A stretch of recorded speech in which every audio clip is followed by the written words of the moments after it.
Hello, I'm George, and this is the A7S III. This is the FX3, this is the FX6, and this is Vietnam.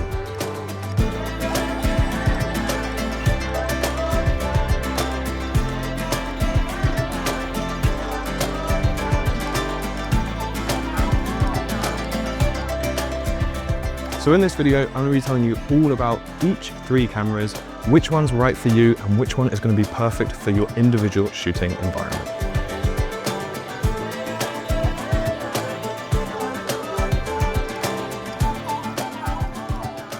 Probably the best thing about these three cameras is their sensor. They all have a 12.9 megapixel backside illuminated CMOS sensor, which allows incredible image quality, but it also allows for the amazing low light performance that we see from these cameras. And that's in part because they have a dual native ISO. A native ISO is generally a fairly low number because most cameras only have a singular native ISO.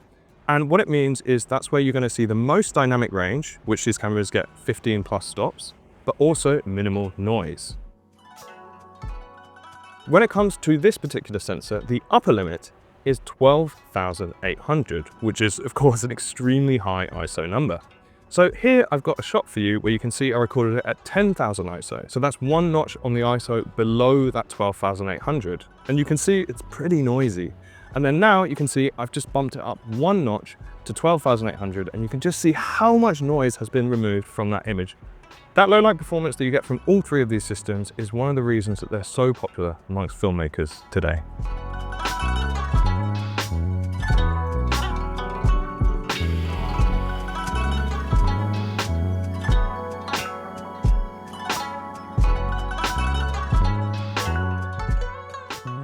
So when it comes to the video recording options on all of these three systems, that's where they really shine. They all shoot a maximum resolution of 4K, and they all shoot up to 120p. That's when you're filming in UHD, but they also all have a level of DCI recording. So on the A7S, you can record up to 24p, and on the FX6 and the FX3, you can get up to 60. You can record in all intra or long GOP on all the cameras, and there are a very wide variety of different bit rates to choose from. This is perfect because if you're doing quick content, perhaps it's for social media, then you can shoot in some of the lower bitrate modes and have a faster workflow. But if you're shooting for large branded content, then you can use the full whack to make sure you have tons of detail. When it comes to bit depth, they all can shoot in 10-bit 422 as well, so you can get loads of color flexibility there. Of course, that pairs perfectly with the color profiles that we get from these cameras, so you can make the most of your log footage.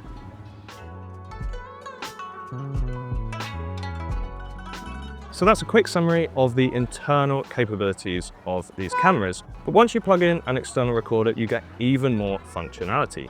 Most notably, you get 16-bit ProRes RAW up to 4K 60p, so you can even get slow-mo RAW footage. You can also shoot in just regular ProRes if you don't want the RAW using external recorders as well.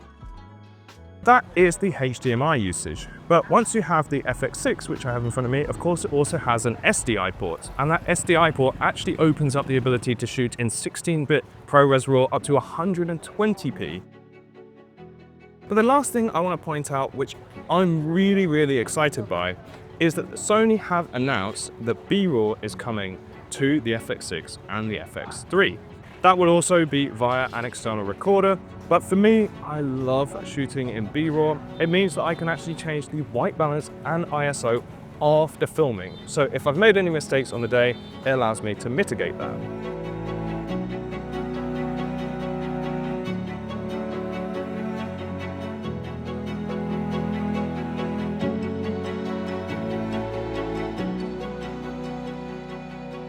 So when it comes to the FX3 compared to the A7S, you'll notice that there's an awful lot of differences when it comes to the body.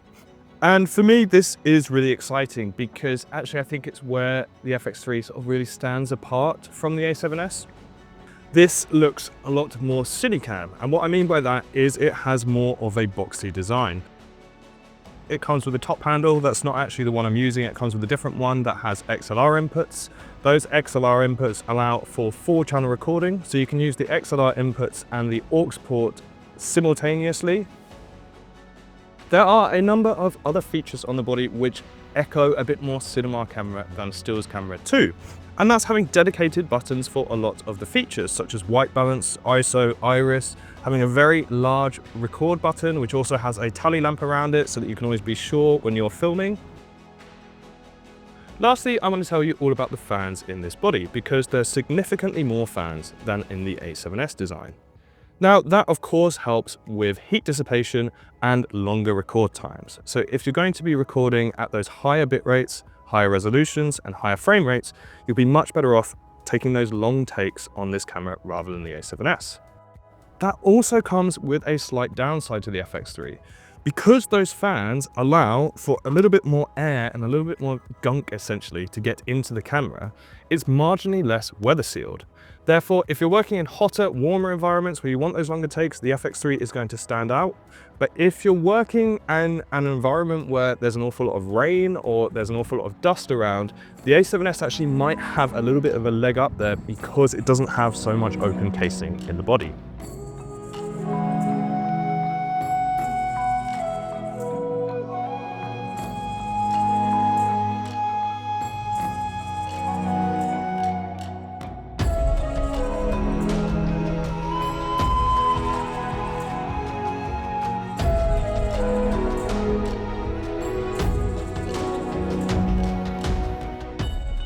So we're just on this lovely little boat ride out in Nimbin, and I think it's a really good opportunity to start talking about some of the form factor on this A7S III. As you've noticed, I stuck it on a cage and I have my own top handle and even a monitor. And that's something that you're probably going to find yourself having to do if you own an A7S III, because it's not very riggable, so you will need to get a cage. Now, this is alternatively not the case when it comes to the FX3, because the FX3 has lots of different inputs and screws which allow it to be easily riggable, but also it comes with that top handle which I mentioned earlier.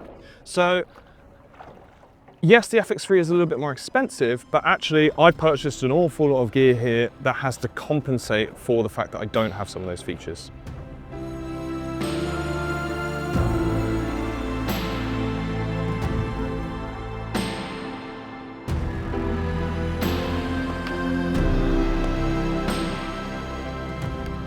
Lens changes on a boat. It's rocky. Be careful.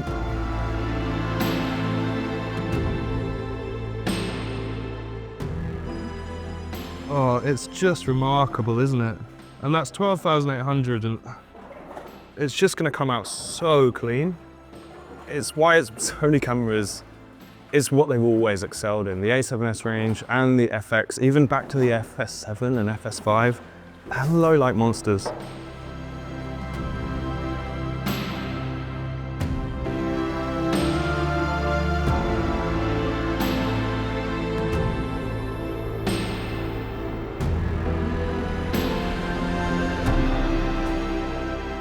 No, I definitely don't need 12,800 anymore. So something I just put into practice was the image stabilization within this camera. The A7S and also the FX3 have up to 5.5 stops of image stabilization. And then actually I've been pairing that at the moment with the 35mm f1.4. Those two are going to work in harmony together to provide really clean images.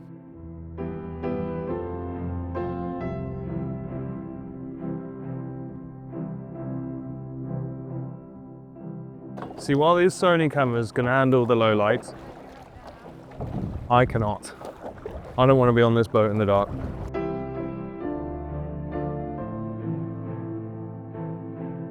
When it comes to the A7S, there's also some benefits that the other cameras don't have, and they're largely to do with stills. And I know what you're thinking, George, who's really taking stills on a 12.9 megapixel camera? But actually, I know quite a few stills photographers that have an A7S in their arsenal. It might not be their main camera, but they often have one designated for low light photography. One of the other things that sets it apart in that photography realm is, of course, the inclusion of a viewfinder, which neither other camera has.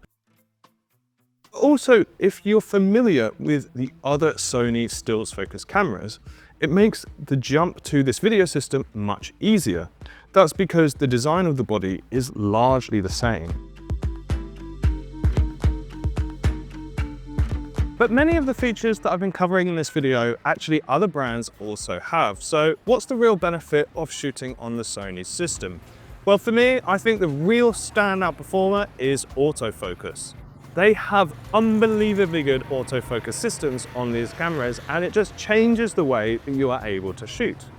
Now, I know you're probably thinking, well, George, filmmakers don't tend to use autofocus that much. A lot of it is done with manual focus, just so that we make sure that we're getting it right.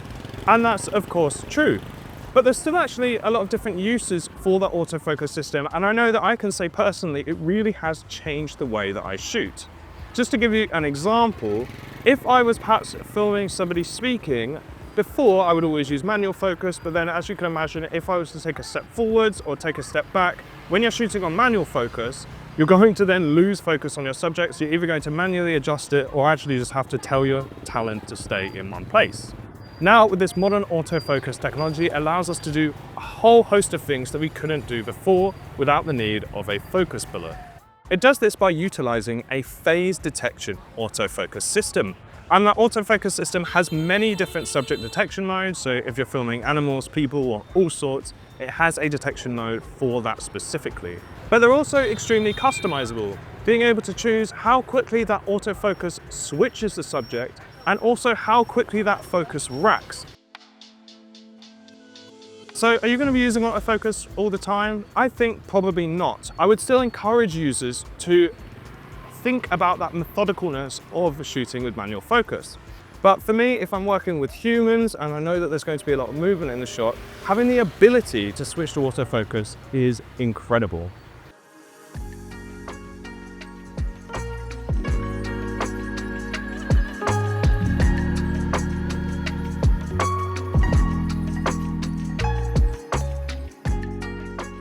So one thing I also want to bring up that's a real strength of the Sony systems is their color science. Now, all these three cameras more or less share the same color science, and that is absolutely wonderful because that means that if you're working with any pairing of these cameras, they're going to splice together really easily, so your color grader will be extremely pleased with you. When it comes to the picture profiles you get to choose from, you have S-Log2 and S-Log3. Here I'll show you an ungraded image, and then here I'll show you an image that I've then color graded, and you can just see how much data I've managed to pull out of it. But if you don't want to post-process your footage in that way, Sony have also got you covered because they also have something called S-Cinetone. S-Cinetone will provide you a sort of Rec. 709-esque look. So of course that's ready for delivery immediately.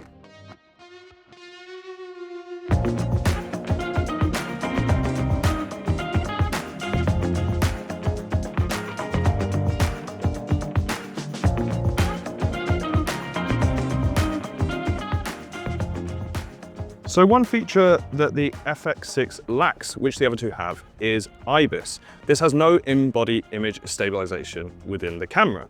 And while that sounds like a bad thing, it actually isn't much of an issue because the camera is significantly heavier. Therefore, it's not prone to micro jitters, which the other two very much are. So essentially, the shake looks a bit more natural and it feels a bit more organic rather than that accidental shake, which the other two have a lot of.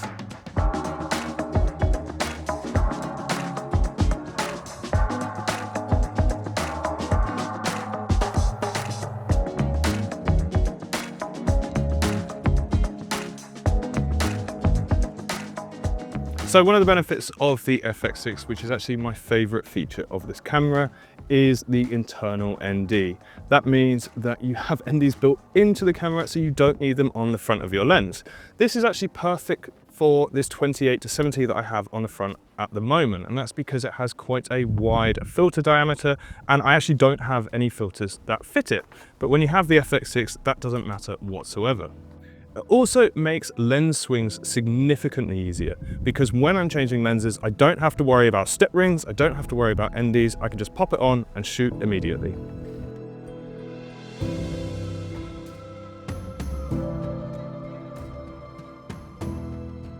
One of the things that I think really makes this camera stand out over the other two is its use for documentary. And the reason I say that is because of the buttons that are on the camera. There's essentially a button for pretty much every single setting that you could ever want, which actually means that there's usually 2 to 3 different ways of controlling each setting. So each individual camera operator can tailor the camera to use exactly how they like to. Of course, this means that when you're in an environment where you're shooting for documentary or you're shooting run and gun and you don't know what's going to happen at a moment's notice, you can change your settings without having to faff around with menu systems. That's also extremely useful when you've just hiked up a mountain and you're feeling a little bit tired.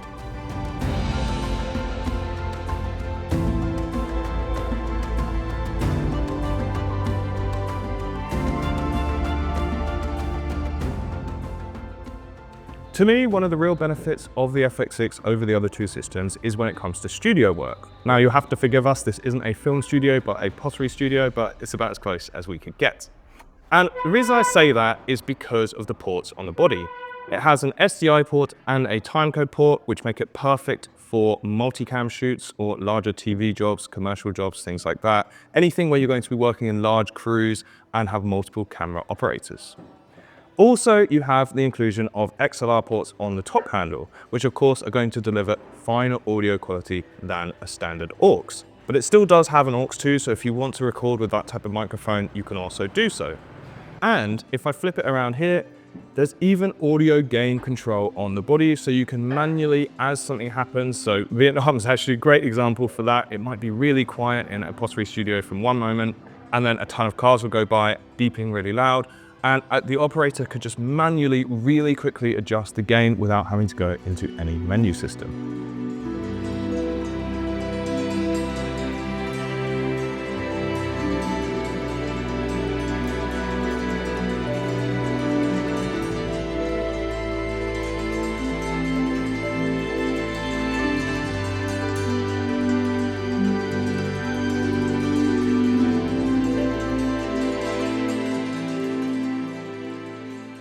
Unfortunately, my time in Vietnam and with these Sony camera systems has come to an end, and it's been an unbelievable trip. We've seen some amazing locations and it's been brilliant to capture them with these cameras. But I just wanted to give you my overview in terms of which camera is right for you and which situation. Let me start with the A7S. The A7S is a really good travel camera, and if you're somebody that likes to take stills alongside your video, definitely take a look at that one because it's certainly the best one in that category. Next, I'll move on to the FX6, which is the true cinema camera of these three options. That's because it has all of those professional inputs, so if you want to work on larger sets with multiple camera operators, doing a lot of studio work, or just full-time documentary work, the FX6 is no question the choice for you. But the FX3, in my eyes, is sort of the perfect marriage of these two systems. It has that compact form factor that the A7S has, but it has a lot of those cinema features that the FX6 has. But these cameras aren't free, so let me tell you about the price of these systems. The A7S is, of course, the cheapest. That's not super surprising. The FX3 costs a little bit more than the A7S, but actually not all that much. And do remember you get that top handle with the XLR inputs included. If you were to buy the A7S with their XLR adapter, it's actually going to cost you a very similar amount to the FX3. And then the FX6 is significantly more expensive than either of the two systems, but that comes with the territory. You're getting a lot more professional inputs, so of course there's going to be a price tag added to it. But one last point I'd like to make when it comes to budget is don't just think about your camera body, because we need something to stick on the front of it. And actually, I see a lot of people online blowing their budget on their camera body and then using kit lenses and cheaper lenses and third-party lenses. And while they have their place, you're not going to get as much out of them as if you bought a cheaper camera body and then spent more money investing in your glass. There's a saying in film that I always like to use, which is date your camera bodies and marry your lenses. So if it's the choice of buying an FX6 and some cheaper lenses versus buying an FX3 and some really nice G Master glass, for me, that's what I'd always recommend. I hope that's been a useful overview for anybody considering these camera systems. But don't forget, I'm down in the comments below, so if there's any more information you'd like, if there's anything I haven't covered, because these are very feature-rich cameras and it's hard to condense all of what they offer into a short video like this, then pop a comment down below and I'll get back to you because I'd love to discuss this with you further. But aside from that, I've had a lovely time in Vietnam. I hope you've had a lovely time watching me in Vietnam, and I'll see you in the next video.